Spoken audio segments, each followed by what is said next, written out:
जय गुरुदेव। प्रेमी भाई बहनों, महापुरुष बताते हैं कि कुछ लोग संगत में रंगे सियार होते हैं। रंगे सियार का मतलब आप लोग जानते होंगे। जो नहीं जानते हैं तो एक दृष्टांत आता है।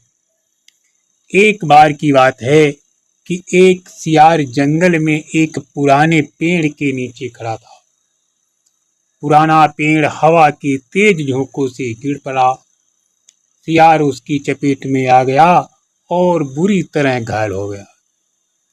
वो किसी तरह घिसता घिसता अपनी गुफा तक पहुंचा।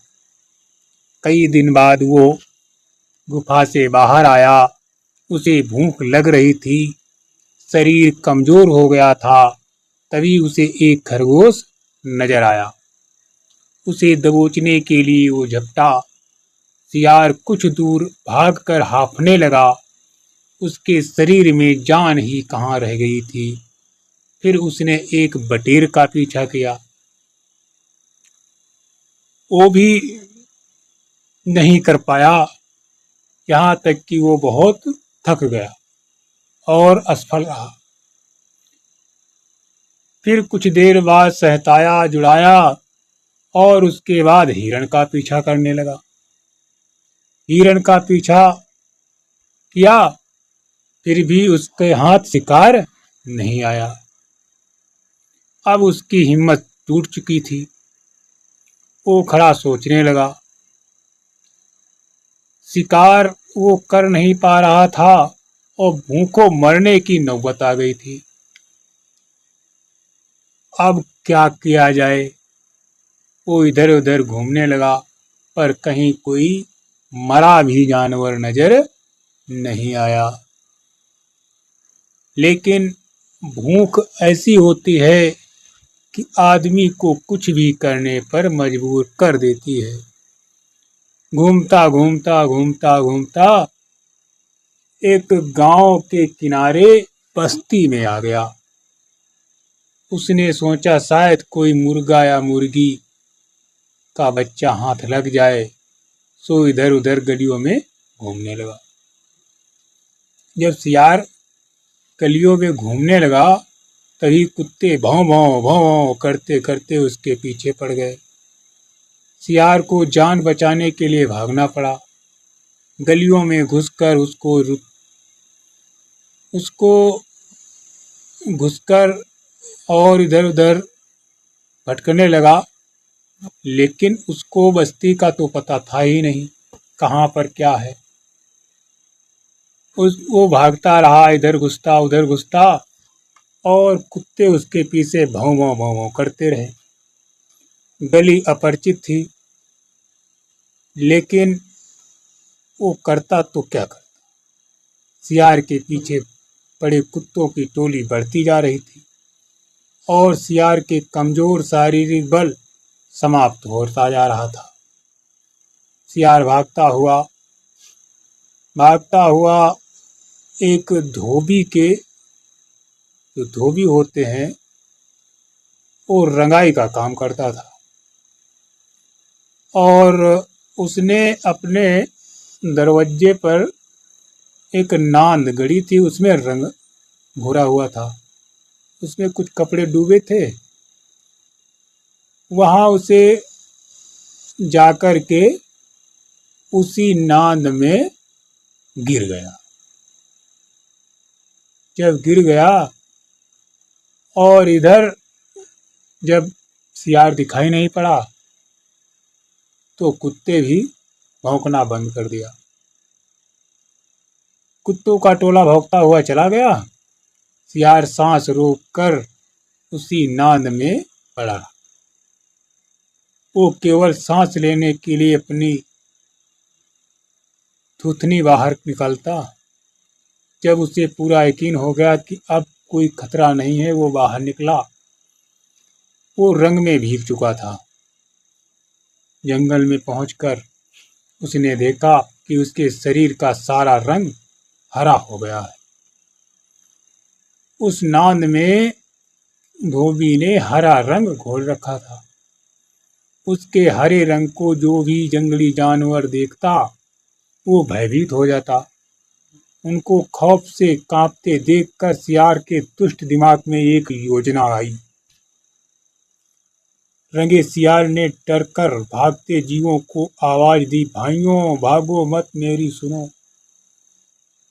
भाइयों भागो मत मेरी सुनो। उसकी बात सुनकर सभी जानवर भागते, जानवर ठिठकते नहीं। उसके पास कोई नहीं आ रहा था और उसको भी डर था कहीं जानवरों ने हमला कर दिया तो मेरी तो जान चली जाएगी। उसके ठिठकने पर रंगे सियार ने फायदा उठाया और बोला, देखो देखो मेरा रंग ऐसा रंग किसी जानवर का धरती पर नहीं है, मतलब समझो।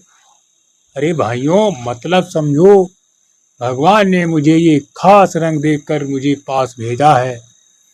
तुम सब जानवरों को बुला लाओ तो मैं भगवान का संदेश सुनाऊं। उसकी बातों का सब पर गहरा प्रभाव पड़ा। वे जाकर जंगल के एक दूसरे जानवर को बुला लाए और सब आ गए तो रंगा सियार एक ऊंचे पत्थर पर चढ़कर बोला, ऐ वन प्राणियों, प्रजापति ब्रह्मा ने मुझे खुद अपने हाथों से इस अलौकिक रंग का प्राणी बनाकर इस संसार में भेजा है। कहा है कि संसार में जानवरों का कोई शासक नहीं है, तुम्हें जाकर जानवर का राजा बनना होगा और उनका कल्याण करना होगा। तुम्हारा नाम सम्राट कुतुम्बदेव होगा। तीनों लोकों के वन्य जीव तुम्हारी प्रजा होंगे। अब तुम लोक अनाथ नहीं रहे, मेरी छत्र छाया में निर्भय होकर रहो। जब ये शब्द कहे तो सभी जानवर वैसे ही सियार के अजीब रंग से चकराए हुए थे और उसकी बातों ने तो जादू का काम किया।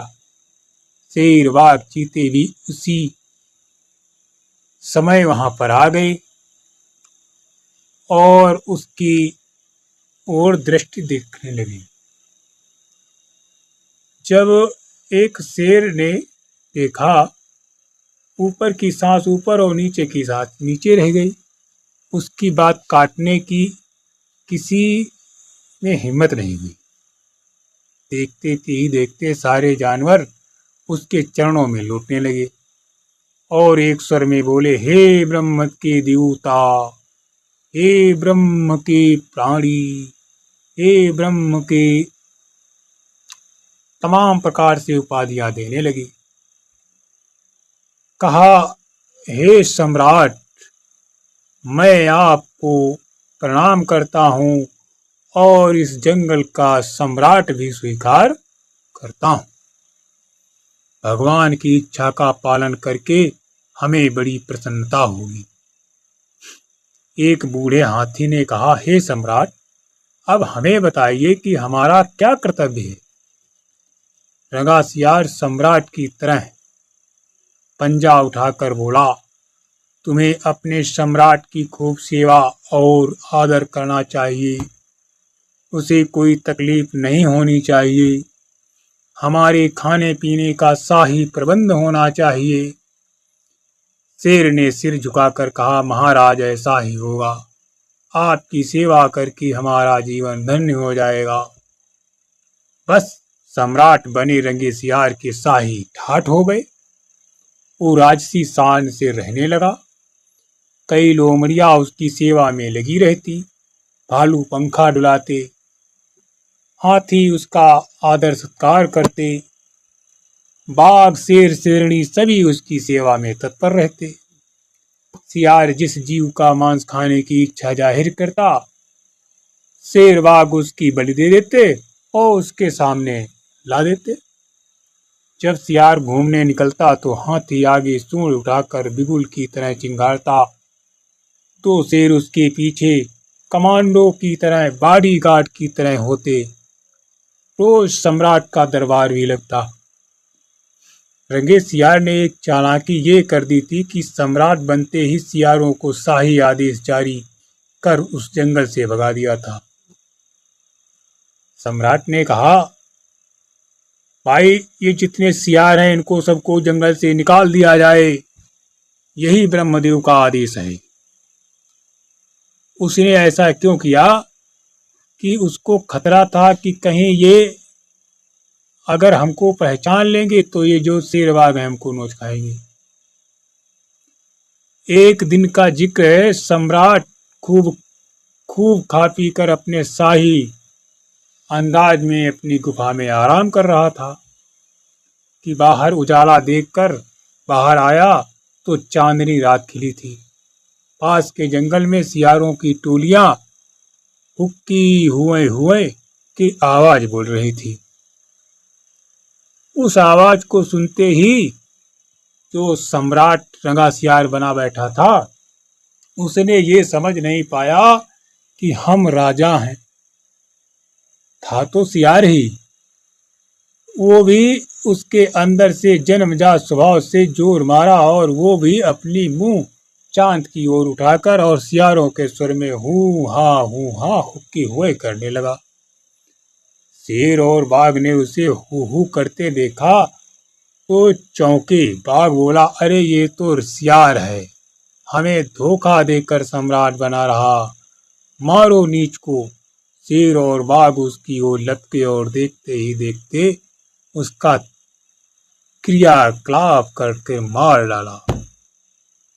प्रेमी भाई बहनों, इसी तरह आप लोग देख रहे हैं कि जगह जगह पर जय गुरुदेव बने घूम रहे हैं जैसे रंगे सियार। अरे प्रेमी भाई बहनों, ये जो रंगे सियार बने घूम रहे हैं इनका आखिर में क्या होगा? जब जनता जान पाएगी तो इनके पर ऐसे पत्थर बरसाएगी कि इसकी भी दशा सियार जैसी होगी। इसीलिए प्रेमी भाई बहनों, ये धांधला गर्दी कब तक चली? जब तक जनता नहीं जागी तब तक चली। जय गुरुदेव।